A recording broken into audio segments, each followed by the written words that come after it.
What's going on, guys? Welcome back to From the Red Carpet. On today's episode, we have a lot of Marvel news for you. Spider-Man 4, Doctor Strange 3, Kang Dynasty, Secret Wars, a Scarlet Witch special presentation, there's a new Toxic Avenger movie coming out, and Scream 7 news, among other things. So stick around, and we'll dive right in. So it looks like Marvel Studios may be doing something crazy after Secret Wars. Originally, we learned that following Secret Wars, the MCU would start Phase 7, which would introduce us to the mutants. And that may still happen. But now, it's being said that the MCU may reboot after Secret Wars, starting all over again. As I said last week, at the end of Secret Wars, once the Avengers, X-Men, and Fantastic Four defeat Kang, they'll fix the multiverse. But that could mean a few different things. I think it's assumed that it'll just be fixed and continue on with the heroes we already know. Or it could continue with the characters brought in from outside the MCU. Or how about doing a soft reboot, introducing variants of the original 6 Avengers, starting Phase 1 all over again. What I think will happen if they do the soft reboot is that everything we saw from the early days of the MCU, Chris Evans, Captain America, Robert Downey Jr. Iron Man, and all that stuff is still canon. But the new characters from the reboot are just different variants and will follow a different story. And that's pretty much it. This gives Marvel Studios a chance to cast different actors as the characters without undoing everything that's already been done. It's a pretty convenient way to do it, honestly. Again, it's hard to say if they'll do this immediately after Secret Wars or not. They may focus on introducing the X-Men and mutants and then do the reboot later. Either way, I think it would be pretty cool. We have an idea of when Spider-Man will get the symbiote in the MCU. Spider-Man 4 is set to have Kingpin, the Prowler, and Scorpion as its villains, and won't really have anything to do with the symbiote, unfortunately. Now I know everyone got excited when Eddie Brock left behind a piece of the symbiote in the end credit scene of No Way Home, but it doesn't seem like Marvel Studios has any plans for that right now. It's looking more like Peter will get the black suit in Secret Wars, just like he did in the comics. So from what it sounds like, Spider-Man 4 will happen, then Avengers Kang Dynasty that has Peter teaming up with the new Avengers, then Secret Wars, and then Spider-Man 5. With the release date for Secret Wars being moved around quite often, I can assume that the symbiote would happen before Spider-Man 5. And my guess is Peter will go into Spider-Man 5 wearing the symbiote suit, and we could potentially be introduced to the MCU version of Eddie Brock, and maybe even have Venom as the villain in Spider-Man 5. But all that remains to be seen.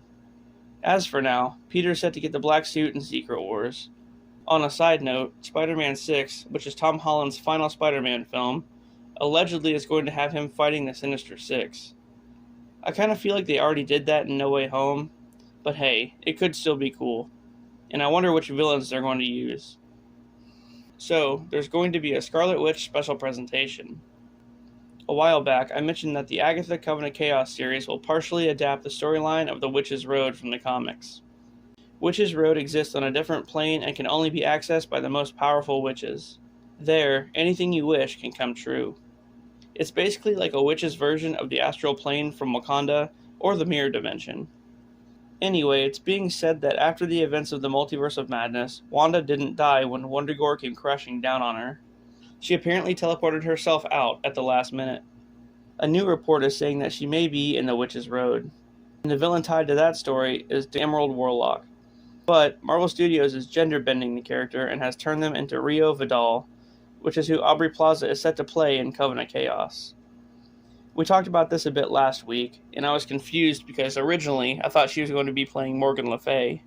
But Rio Vidal is just a made-up character for this series. Anyway, we'll be getting Coven of Chaos that will introduce us to Rio Vidal and the Witch's Road.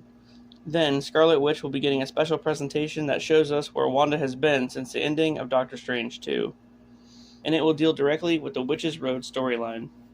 And of course, all that leads into Kang Dynasty, where Wanda is said to apparently be helping Kang in exchange for time travel tech she'll use to see her children.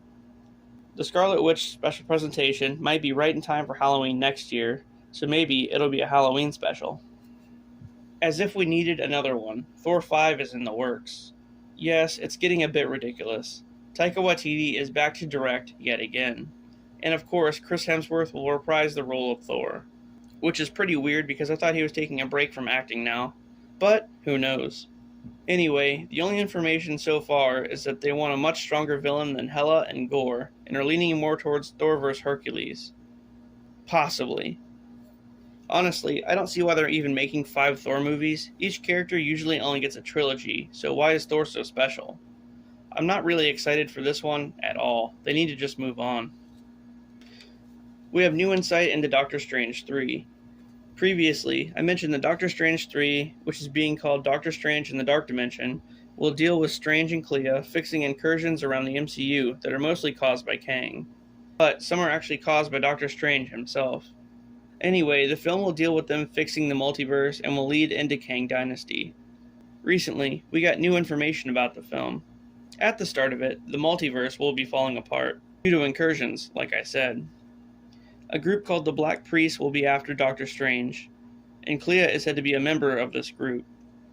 Doctor Strange will be labeled a threat to the multiverse due to different variants of him causing destruction to different universes, and the Black Priests are sent in to save the multiverse. Also, the film will be adapting the Time Runs Out storyline from the comics. In that, the multiverse is dying and there's only about 24 Earths left in existence. Multiple Avengers teams are facing off against each other. A team led by Captain America is fighting against the Illuminati, and it gets pretty wild from there. Ultimately, what happens is, Doctor Strange ends up leading the Black Priest and they try to stop the destruction of the multiverse.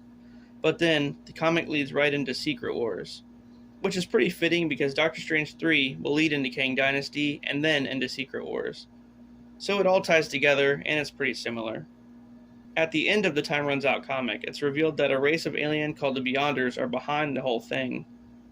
Celestial beings like the Living Tribunal and Eternity try to stop them, but they actually get killed off.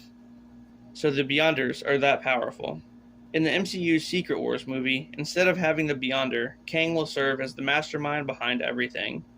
So they're taking elements of these comics and merging them all together. Ghost Rider is heading to the MCU. It's been reported that none other than Nicolas Cage is returning as the Hellfire anti-hero for a future project, which I'm guessing may be either Deadpool 3 or Secret Wars. Since Deadpool 3 is already bringing back most of the Fox heroes like the Fantastic Four and X-Men, it would make sense that Ghost Rider be a part of this film, and it seems the easiest way to bring him into the MCU. And if he's in Deadpool 3, like most of the other returning heroes, he'll probably be in Secret Wars as well. But hopefully we'll know more pretty soon. I can say Nicolas Cage coming back as Ghost Rider would be awesome. Another casting update for Superman Legacy. We previously heard that the Skarsgård brothers were in the running for the role of Lex Luthor. Well, as of now, Glenn Howerton from It's Always Sunny in Philadelphia has been added to the running, but there's no other info at this time. The Toxic Avenger is getting a remake. The 1984 film about a bullied kid who falls in the toxic waste and becomes a superhero. A remake is in the works starring Peter Dinklage and Elijah Wood, which is set to come out September 21st. There's some drama with the Nun. Actress Bonnie Aarons, who plays the character, is suing Warner Brothers. Instead of giving her the actual amount earned from rightful shares and merchandise, Warner Brothers hid the number from her and only gave her a portion of the money she was entitled to. It was around 5% of 50% of the gross receipt for everything, which equaled around $71.5 thousand, with also a $175,000 bonus for how good it did in theaters. So hopefully, she'll win her case and get her money. Lastly, guys, we have a Scream 7 update. It looks like the 7th movie was supposed to film in Quebec this winter. Well, that was until everyone decided to go on strike. But from what it sounds like, it'll have Ghostface in the snow. So that's a bit different. There's no other news or plot or characters or anything just yet. And like I mentioned before, I'm almost certain Jenna Ortega and Melissa Barrera are returning. But anyway, that's all I got. This has been another episode of From the Red Carpet. If you enjoyed the content, please like and subscribe for more. And with that, I'll see you guys on the next one.